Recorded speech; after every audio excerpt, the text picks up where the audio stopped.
খুলনা বিভাগের ১০ জেলা এবং ঢাকা ফরিদপুর সহ আরও ৭ জেলায় বয়ে যাচ্ছে মৃদু তাপপ্রবাহ। এই অবস্থা আরও কয়েকদিন থাকতে পারে।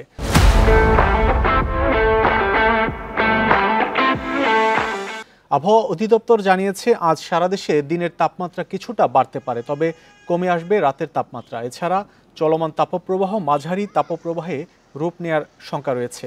কালবৈশাখীর মৌসুম শুরু হলেও ৩১ মার্চ পর্যন্ত ঝড় বা বৃষ্টির সম্ভাবনা কম। ফলে ঈদেও নেই বৃষ্টির কোনো পূর্বাভাস।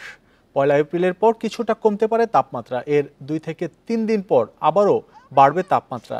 এপ্রিল জুড়েই থাকতে পারে তীব্র তাপপ্রবাহ। শুক্রবার বিকেলে দেশের সর্বোচ্চ তাপমাত্রা রেকর্ড করা হয় চুয়াডাঙ্গায় ৩৯.৮ ডিগ্রি সেলসিয়াস।